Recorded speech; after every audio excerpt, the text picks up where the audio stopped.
Feche seus olhos. Nosso bom Pai que estás nos céus, nós somos imensamente gratos ao Senhor, porque o Senhor nos trouxe e nos permitiu vir em sua casa mais uma manhã de sábado. Nós estamos aqui com corações, é verdade que preocupados, alguns corações tristes, mas também com muita felicidade em muitos dos corações, porque o Senhor tem nos sustentado e o Senhor tem sido a rocha que o Senhor prometeu que seríamos.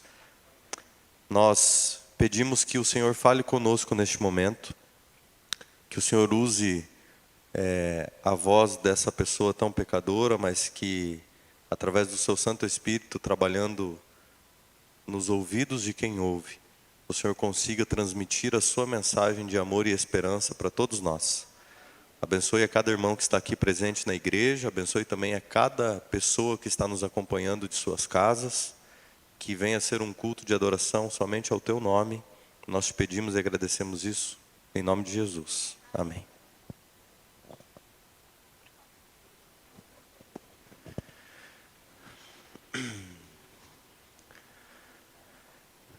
Mais uma vez, então, bom dia e um feliz sábado para você.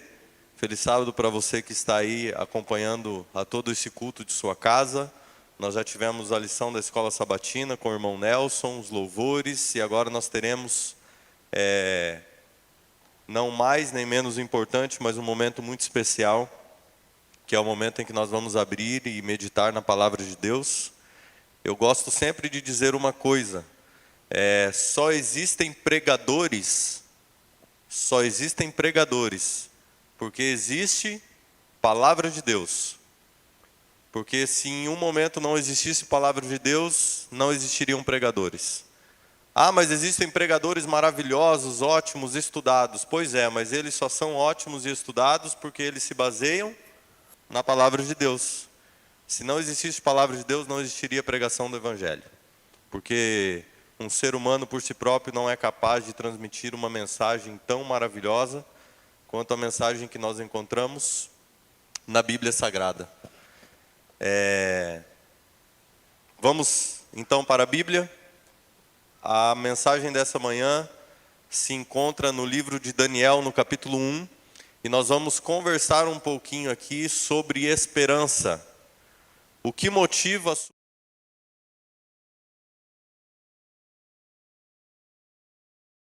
você não pense exatamente como eu, seria até estranho se fosse assim, mas quando eu falo em esperança, eu logo imagino um tempo difícil. Porque se você perguntar para um homem que está com sua família bem estruturada, que está com um salário ótimo, que tem tido e tem obtido todas as conquistas, você pouco vai encontrar a necessidade de esperança para uma pessoa assim. Quem é que precisa de esperança? Ou quem é que tem mais esperança? Você encontra esperança muito nas pessoas que têm necessidade. Então, quando eu penso, não sei você aí de casa também, mas quando eu penso em esperança, eu logo penso em pessoas que estão passando por dificuldades. E hoje é bem verdade que se eu e você pesquisarmos e olharmos uns para os outros e para nós mesmos, nós vamos perceber que nós somos pessoas que temos esperança, porque temos muitas e muitas dificuldades. Eu tenho dificuldade em uma coisa, talvez você tenha dificuldade em outro aspecto, né? Nem toda dificuldade que bate na porta da minha casa é a mesma que bate na sua. Mas uma verdade é certa: todos nós, eu e você, precisamos de esperança. E nós vamos estudar essa manhã sobre esse tema, falar um pouquinho sobre esperança, motivação, e nós vamos ouvir a história aqui de Daniel.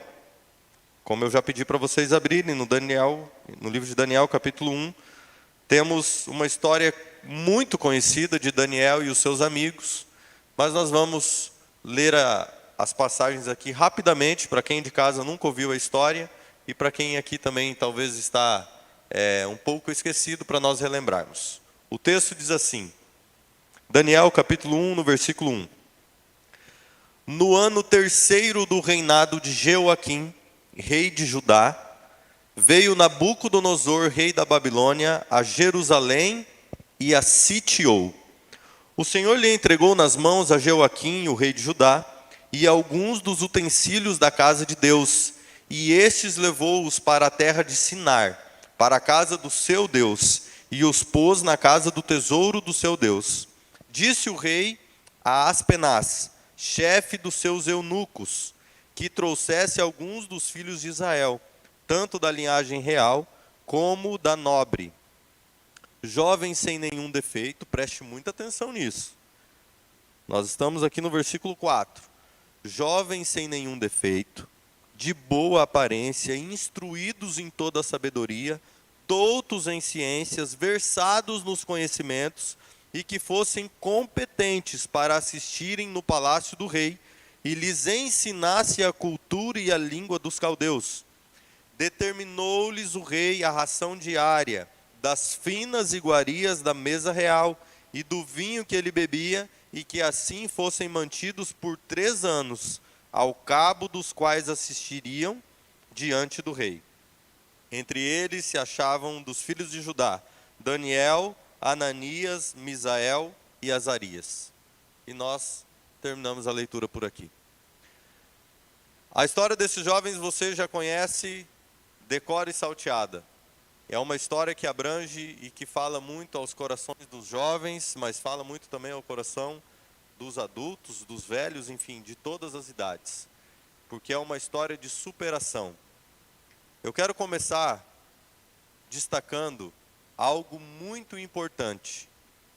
Deus permitindo que um rei que era segundo a sua escolha fosse derrotado por um rei que servia a outro Deus.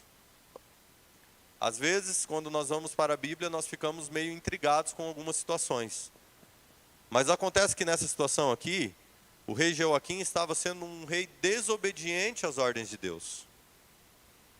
E então, por consequência das suas escolhas, ele acabou sendo derrotado para o rei Nabucodonosor.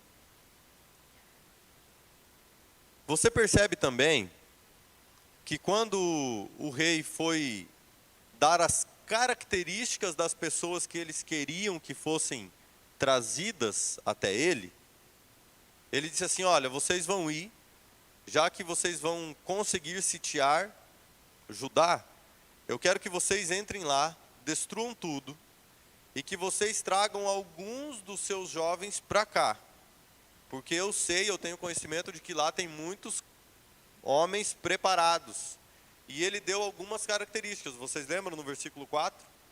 Doutos em ciências, inteligentes, jovens de postura, que fossem aptos a assistir diante do rei, que fossem aptos para viver ali servindo o rei. Ou seja, precisava que fossem pessoas de primeira classe.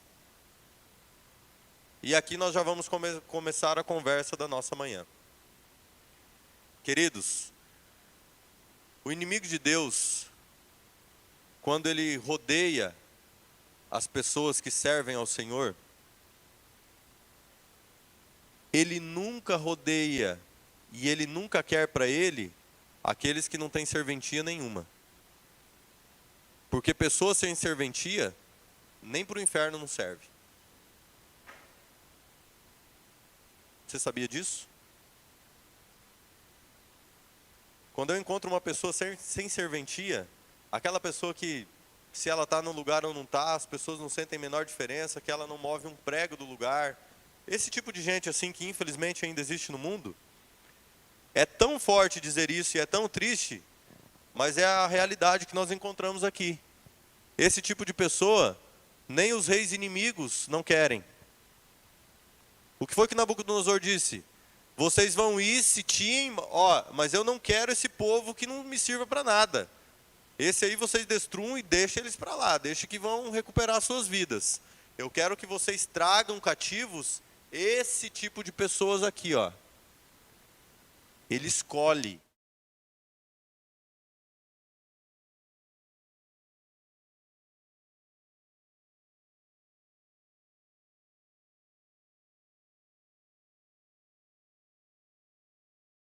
muito bem estruturadas, porque senão eles não seriam trazidos cativos.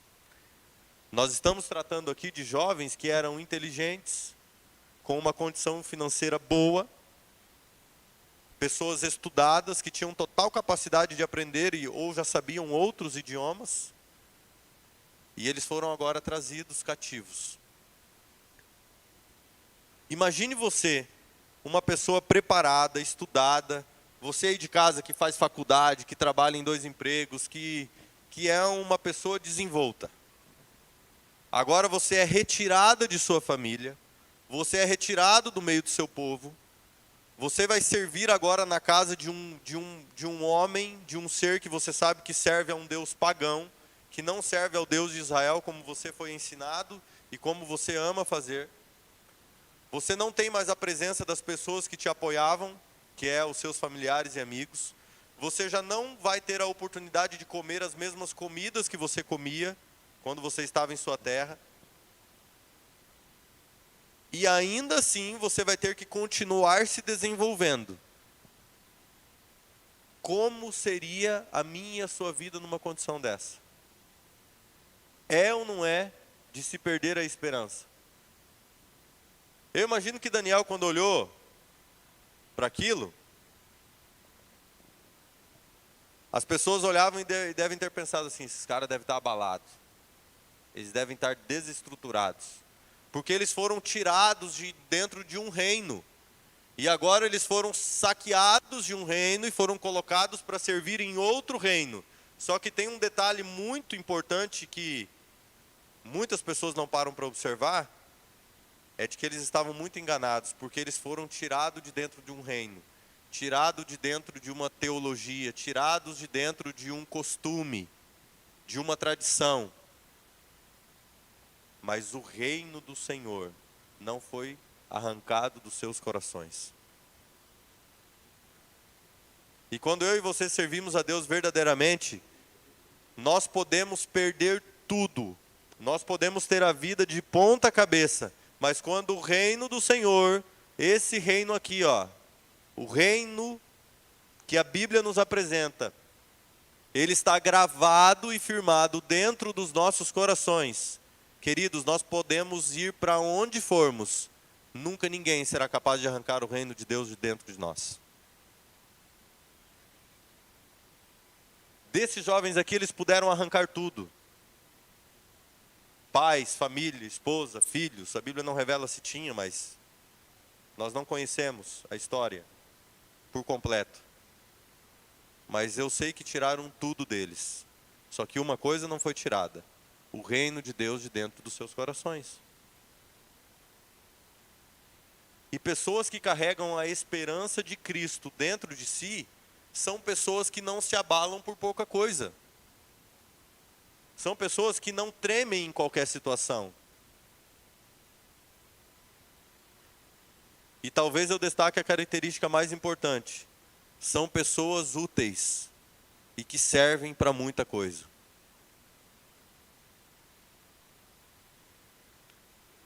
Eu estou falando muito da utilidade, da nossa capacidade de sermos alguém, de fazermos algo. Porque o que mais temos encontrado como características de pessoas nos dias difíceis em que nós estamos vivendo, dessa pandemia, desses tempos de termos as nossas mãos atadas para muitas situações, é que pessoas têm se acomodado com essa situação. Pessoas têm usado isso tudo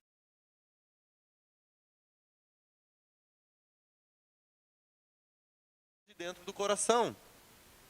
Você encontra pessoas que vão para qualquer outro lugar, que mesmo em um momento de pandemia, onde pessoas estão sendo ceifadas, elas aceitam ir para qualquer outra situação. Não, a gente se cuida, mas olha, eu quero estar nesse aniversário. Não, vai ser meio escondido tal, mas a gente dá um jeitinho.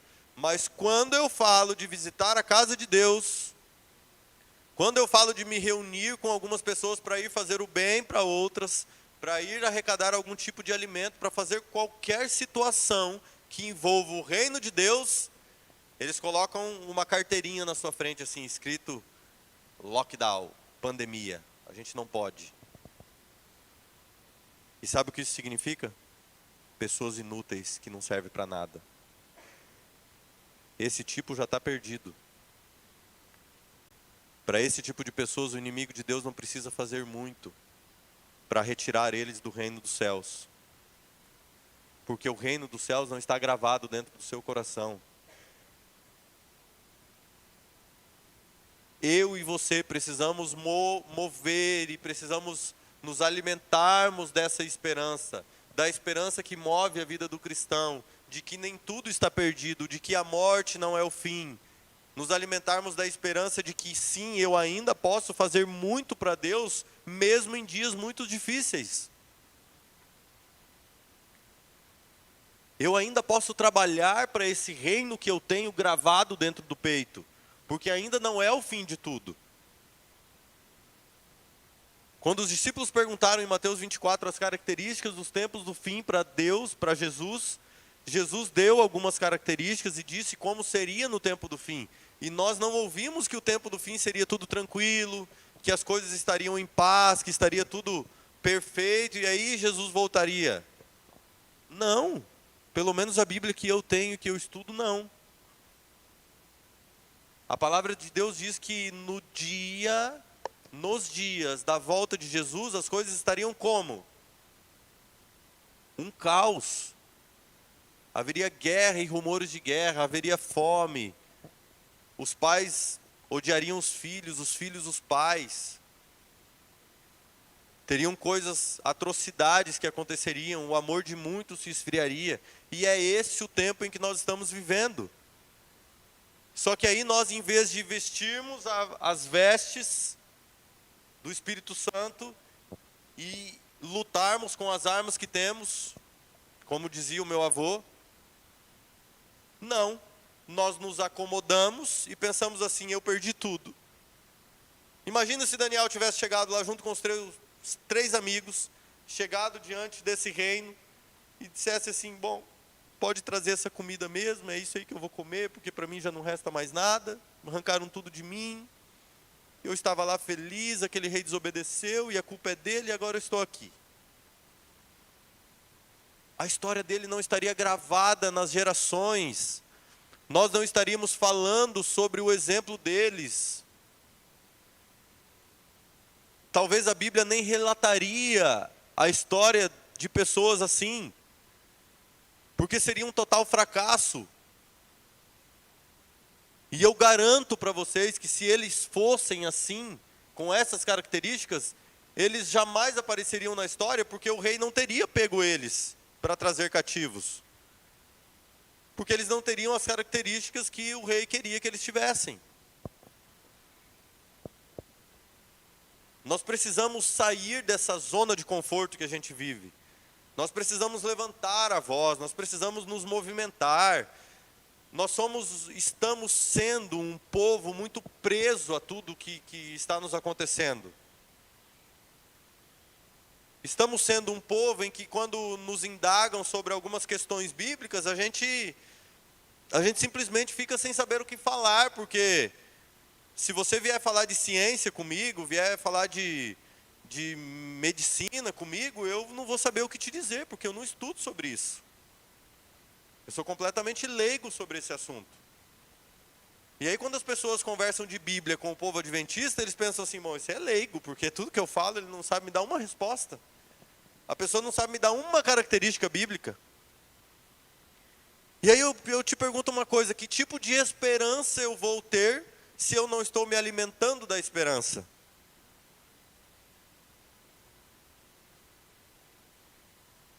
Não existe vitamina num corpo que não come alimentos que contenham vitamina. Não tem como. Não tem como eu ser uma pessoa de esperança, de alegria, uma pessoa que lute em qualquer situação, em meio às situações mais difíceis, mais contrárias que possam existir, se eu não me alimento daquilo que me dá forças. Porque em mim, e em você também, você aí de casa também, não existe força tamanha para lutar contra as coisas deste mundo. Não existe. Você pode até tentar, mas infelizmente vai chegar um momento em que você vai olhar e vai ficar totalmente frustrado, porque não existe. A Bíblia declara que em nós não existe. E quando eu e você tentamos, a gente percebe que a Bíblia está certa. Todas as vezes, em todas as histórias, em todos os relatos em que o ser humano insiste em caminhar sozinho, ele se torna, no final, simplesmente uma história de fracasso. Um final triste, sem esperança. Nós vamos ainda abrir mais um texto, em Isaías, no capítulo 40, e nós vamos ler aqui os 4 últimos versículos desse capítulo. Isaías, capítulo 40, a partir do versículo 28.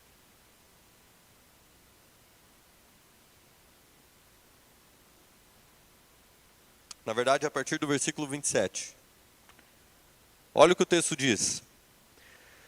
Por que, pois, dizes, ó Jacó, e falas, ó Israel, o meu caminho está encoberto ao Senhor, e o meu direito passa despercebido ao meu Deus? E o texto no 28. Não sabes, não ouviste que o eterno Deus, o Senhor, o Criador dos fins da terra, nem se cansa e nem se fadiga? Não se pode esquadrinhar o seu entendimento. Faz forte ao cansado e multiplica as forças ao que não tem nenhum vigor. Os jovens se cansam e se fadigam, e os moços de exaustos caem. E o versículo 31 diz assim: mas os que esperam no Senhor renovam as suas forças, sobem com asas como águias, correm e não se cansam, caminham e não se fadigam. Meus irmãos, estamos passando por momentos que nunca eu imaginaria passar na minha geração.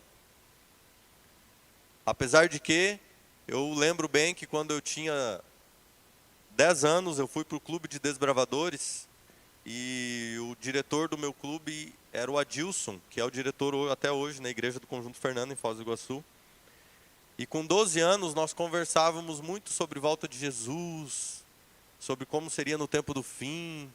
E aí quando o diretor é bem mais velho, ele fica pintando aquela cena de filme, né, na cabeça dos desbravadores. Porque a gente vai ir para as florestas e tal, e vamos ser perseguidos. E aquilo para a gente é um barato, né? Algo que a gente fica ilustrando ali na cabeça. E eu imaginava, eu pensava assim, olha, eu quero estar vivo no dia da volta de Jesus. Primeiro porque eu nunca quis morrer. Quando falava de morte, eu pensava, nossa, eu não quero morrer. E depois eu pensava, eu quero viver tudo isso aí. Eu quero ver quem que é que vai ser capaz de me fazer desistir de Jesus. E eu ficava imaginando isso entre a infância e a adolescência. E aí hoje, com 27 anos, eu percebo que está sendo bem possível em que eu vá viver esses dias que eu sonhava quando tinha 12 anos. E apesar de tantos sonhos que temos aqui nessa terra, é bem verdade que eu e você temos muitos sonhos. Quem já se casou e tem uma família tem o sonho de ter uma casa. Quem já tem a família e a casa tem o sonho de ter um carro melhor e de ter um emprego melhor. E esses sonhos vão sendo aumentados com o passar do tempo. Depois dos filhos vem o sonho de ser avós. E depois que são avós vem o sonho de ainda ser bisavós e de conseguir viver mais e mais para acompanhar toda a sua família. E os sonhos dos seres humanos nunca se terminam. Nunca. Se você perguntar para qualquer pessoa que está aqui, independente da idade, eu tenho certeza que cada um ainda tem um sonho. E apesar de todos esses sonhos, se me perguntassem assim, você queria começar agora a viver os últimos dias ao lado de Deus e desistir de todos os outros sonhos que você tem? Para você trocaria todos os outros sonhos realizados por Jesus voltando agora? Não tenha dúvida de que a volta de Jesus é o maior sonho. E para esses jovens que nós estudamos aqui, que nós falamos um pouquinho só, uma pincelada da história deles, de Daniel e os seus amigos, era isso que movia o coração deles com esperança. Eles sabiam que o reino inimigo não era o fim das suas vidas. Eles tinham certeza de que ali estava o Senhor que não dorme, o Senhor que não se cansa, o Senhor que não abandona os seus. Eles tinham certeza disso. Mas a diferença entre conhecer esse Deus e ter a certeza de que Ele faz tudo isso, é viver experiências ao lado de Deus. Quando eu sou alguém que vivo essas experiências ao lado de Deus, que me permito ser experimentado no fogo em que Deus deseja, aí sim eu passo a ter certeza. Porque conhecer é uma coisa e viver é outra. Ah, mas eu conheço a capacidade desse Deus, mas eu já vivi histórias em que Ele foi muito capaz em minha vida. Tem muita diferença. E queridos, se você ainda não viveu essas experiências, se até hoje em sua vida você só conhece, é porque você ainda não está se permitindo.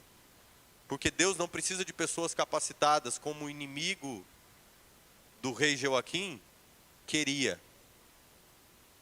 O Senhor não busca pessoas doutas, capacitadas, que tenham capacidade de falar outras línguas, que se alimentem das melhores comidas. Não. Não, Deus não precisa disso.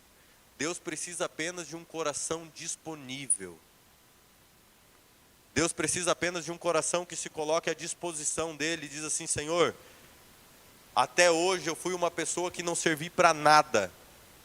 Nem tentação eu não sofro, porque o inimigo nem perde muitas energias em me tentar, porque eu nem precisava disso para ser um incapaz. Mas eu estou agora me colocando à sua disposição. Eu estou me colocando em sua presença para que o Senhor use o nada que eu tenho em mim para fazer o tudo que o Senhor deseja. É disso que Deus precisa. Não se engane pensando que Deus busca os mais renomados, os mais estudados. Não. Quer que eu te dê um exemplo disso? Você que está em casa, pense com a gente aqui. Quem que você acha, preste atenção nessa pergunta. Quem você acha mais capaz de pregar para uma pessoa que tem vícios em drogas? Um pastor que nasceu, cresceu e se desenvolveu dentro de um lar adventista, ou um viciado convertido aos caminhos do Senhor e agora um pregador? Quem você acha que é mais capaz de pregar para essa pessoa? Não tem dúvida que é a segunda opção, sabe por quê? Porque a pessoa que já passou por esse caminho sabe exatamente as dificuldades que o outro está vivendo. E eu e você nos enganamos e pensamos sempre assim: não, mas uma pessoa dessa, para essa aí já não tem mais jeito. Imagina, queridos, a gente não sabe de nada dos mistérios de Deus. Nós não sabemos dos planos e dos grandes sonhos que Deus tem para essas pessoas sem esperança. Ele pode transformar aquela pessoa que aos nossos olhos, aos olhos humanos, aos tristes olhos humanos, que julgam as pessoas, quando nós olhamos para algumas, a gente pensa assim: miserável. Miserável. E quando eu volto para a Bíblia, e se eu percebo a história de Paulo, quem foi que Deus usou para ser o maior pregador da sua época? Aquele que era o maior perseguidor.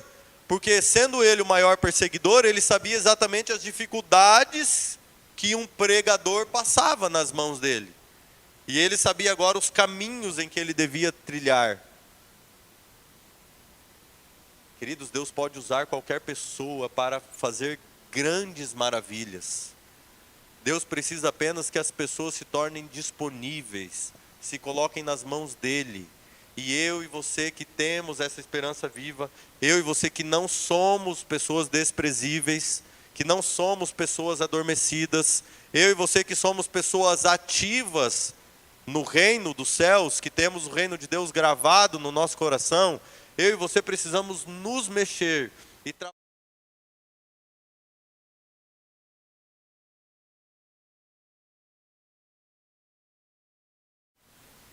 E você precisa implantar essa esperança na sua vida, de que aconteça o que acontecer. Existe um hino muito antigo, lá da minha adolescência também, eu não sou tão velho assim, mas o hino diz assim, ó, pode cair o mundo, eu estou em paz. Só que nós cantamos muito isso, nós conhecemos muito isso, mas nós vivemos pouco. Porque se eu passar por uma dificuldade, 15 dias eu aceito, um mês eu aceito, mas no terceiro mês eu já estou abrindo o bico. Porque é muita dificuldade, é muita crise, eu já não estou mais suportando isso. Meus queridos irmãos, a volta de Jesus é muito mais próxima do que eu e você possamos imaginar. Eu não sei se você percebeu, mas pessoas estão sendo levadas todos os dias. Pessoas, vizinhos seus aí, você que está em casa. Pessoas estão sendo levadas não somente por essas doenças, não somente por essa pandemia. Pessoas estão sendo levadas ao reino inimigo. Pessoas estão sendo levadas pelas drogas, pelas bebidas, por tanto mal que existem, por tantas armas que o inimigo de Deus usa na vida das pessoas. Pessoas estão sendo tapadas pelo amor ao dinheiro. E essas pessoas só estão trilhando esses caminhos porque eu e você não apresentamos o reino que tem gravado no nosso coração. E quando eu e você escondemos esse reino aqui dentro só para nós estamos nos tornando culpados da vida dessas pessoas. Porque Jesus não veio aqui para salvar somente eu e você. Jesus nunca desejou que eu e você conhecêssemos o Evangelho para mastigar, engolir e ficar aqui dentro. Porque Deus não prega isso. Isso é mesquinhez. Isso é querer se colocar em um lugar, em uma posição onde eu estou aqui, eu sou santo, eu sou intocável, eu não cometo os mesmos erros que você, então eu não me misturo com você. Mas e a esperança vai ficar aonde? Como essa pessoa vai conhecer a esperança que eu e você temos? Você entende a necessidade de conseguirmos, com a ajuda do Espírito Santo, e é o trabalho dele esse, nós só somos ferramentas, apresentar essa esperança para ser gravada no coração dessas pessoas também. Porque o que mais vai valer, mais do que eu estar no céu, e mais do que as estrelas representadas na minha coroa, vai ser eu ver e poder sentir o abraço das pessoas que eu tive a oportunidade de apresentar essa esperança. Só que a gente pensa pouco nisso. Nós pensamos pouco no céu. E aí quando eu penso pouco em algo, eu tenho, quanto menos eu penso, menos vontade de viver aquilo eu tenho. Então que eu e você possamos ter essa esperança. Que nós possamos nos agarrar à Bíblia. E não somente nos agarrar nas histórias que nos trazem emoções, nas histórias que nos trazem aquela coisa momentânea, mas nos agarrarmos nas histórias de pessoas que viveram as experiências ao lado de Deus. Nos agarrarmos à esperança das pessoas que passaram pelo fogo, de que tiveram também, assim como eu e você talvez estamos tendo, tudo arrancado de nós, mas no final tiveram os seus nomes gravados na história, e o mais importante, gravados no livro da vida do Cordeiro, e um dia estarão junto conosco no céu.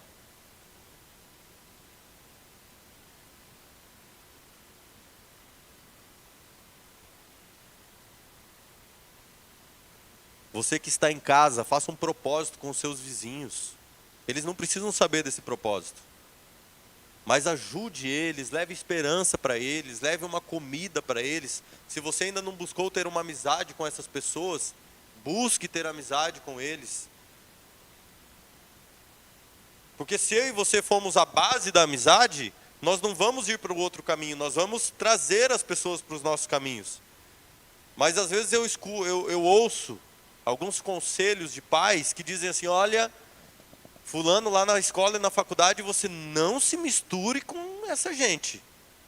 Eu não quero saber de você conversando, trocando mensagem.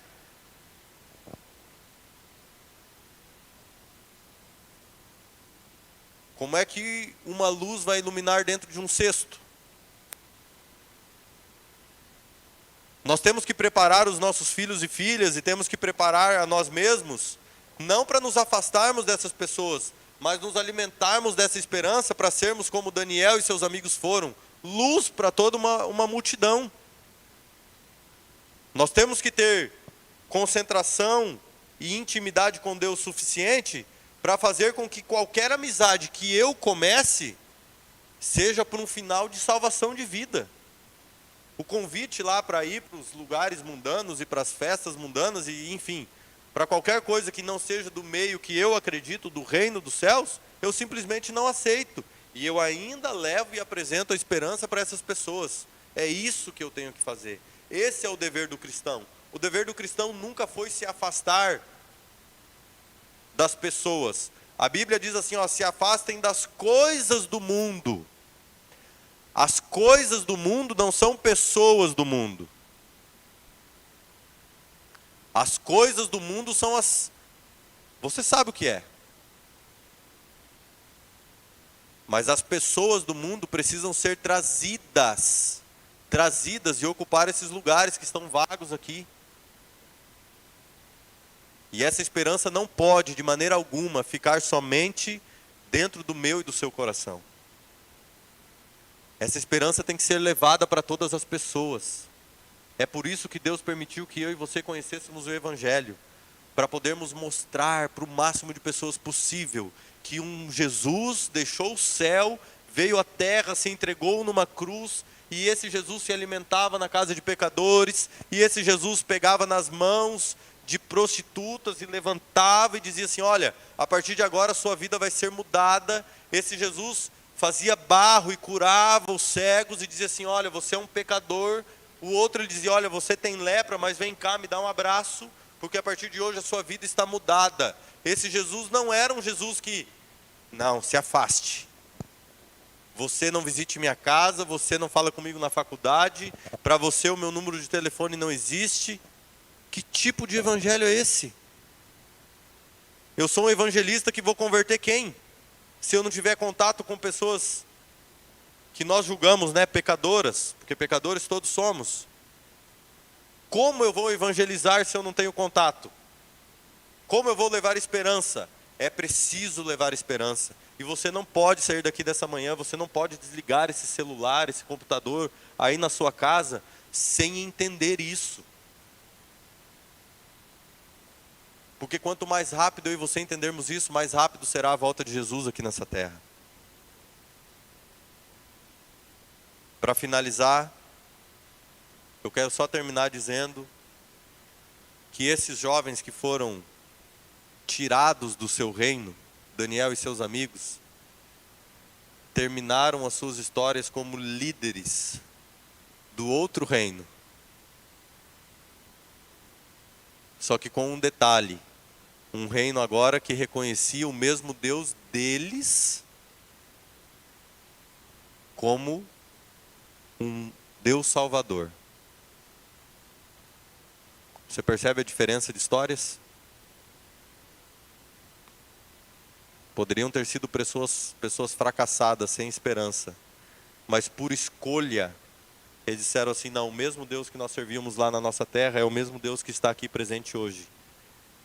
E esse Deus livrou eles de fornalhas de fogo, livrou eles de comer dos alimentos impuros, deu interpretações que não davam para as pessoas deles, mas deu interpretações únicas e exclusivas para eles.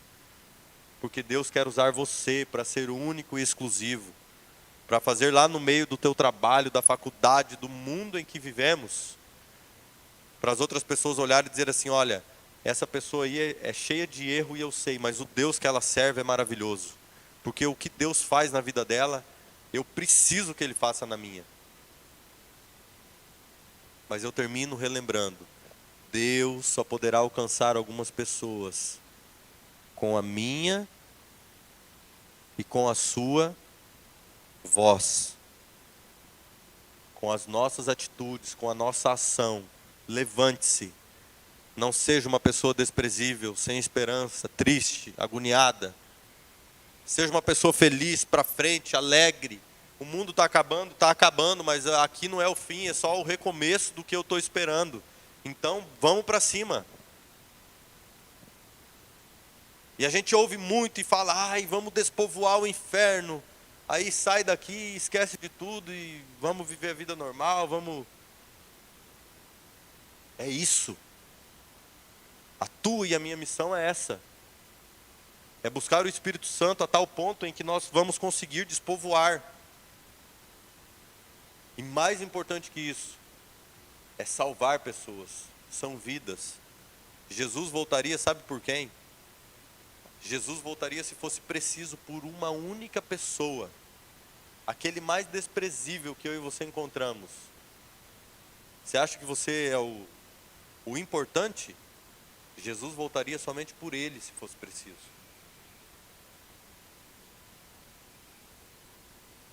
E Jesus foi muito claro em dizer que veio para os doentes, os que precisam de ajuda.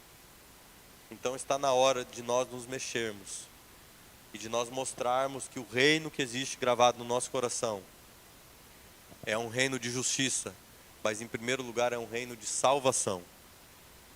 É um reino de salvação. Salvação que está hoje disponível para mim, para você que está em casa, para os seus amigos, para a sua família. Não desistam de falar desse reino e de viver esse reino, porque Jesus em breve vai voltar.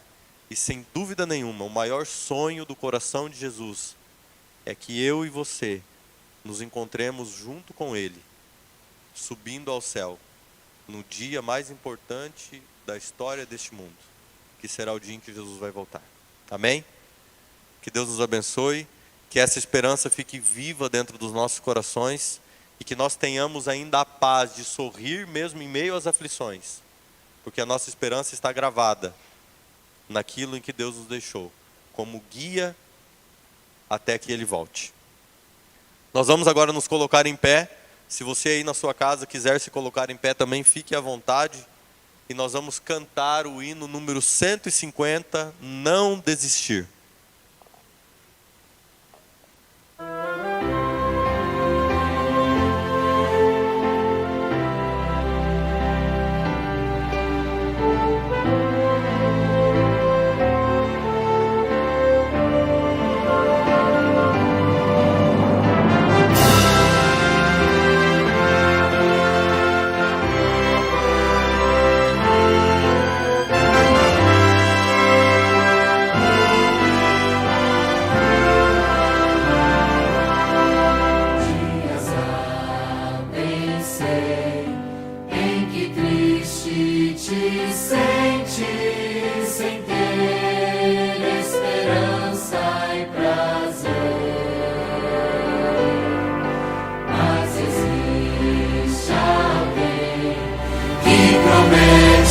Ajudar-te, forças a alma trazer, não desistir, Cristo vem logo,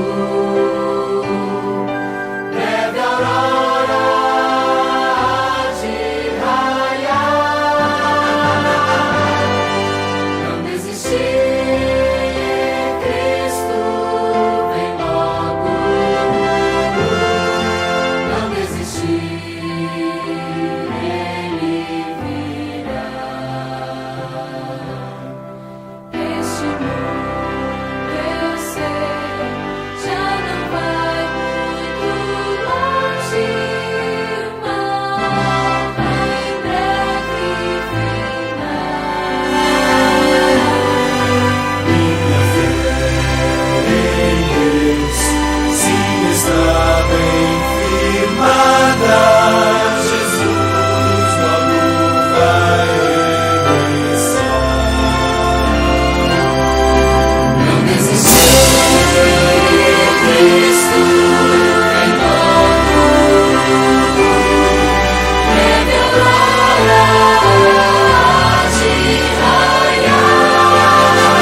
Nosso bom Pai, muito obrigado porque o Senhor é o Deus da esperança. Muito obrigado porque o Senhor é o Deus que não desiste de nenhum filho seu. Hoje nós pedimos oportunidade.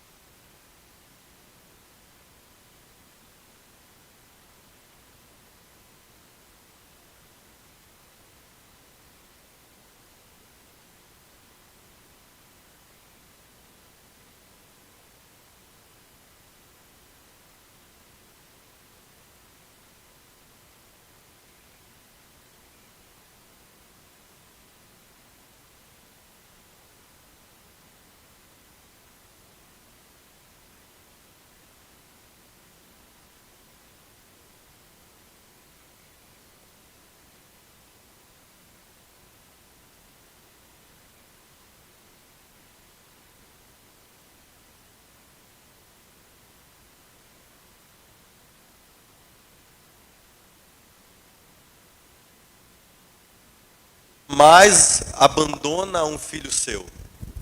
Nós te agradecemos por tudo isso. Louvamos o teu nome, nosso Deus, e fazemos isso em nome. Amém.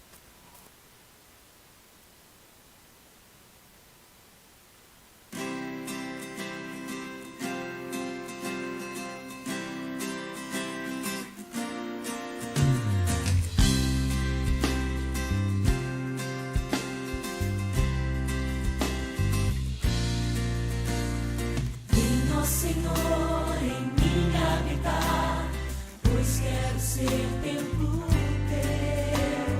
Quando eu sair deste lugar, que Jesus permaneça em mim. Permaneça em mim. Permaneça.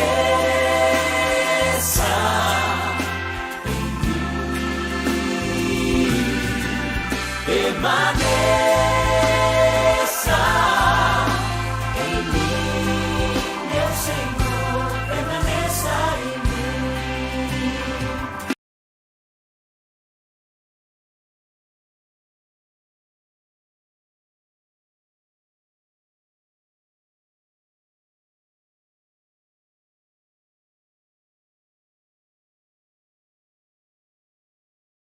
Receber o link dos cultos que nós teremos a partir do próximo sábado, que não será presencial, será apenas transmitido, ok? E para os diretores de departamento, nós, Escola Sabatina, Música, Ancianato, Diáconos, o culto será normal, apenas não teremos a presença de pessoas, então você continue com as suas atividades normais, ok?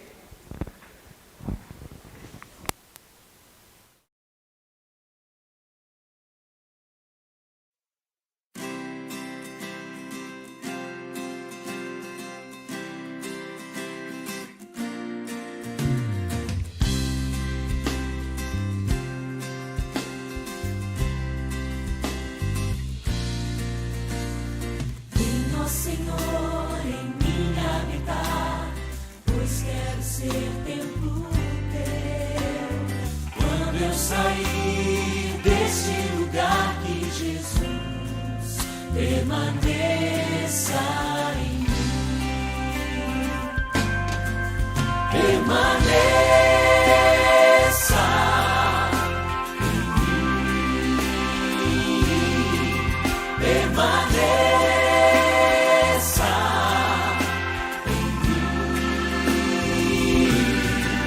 Permaneça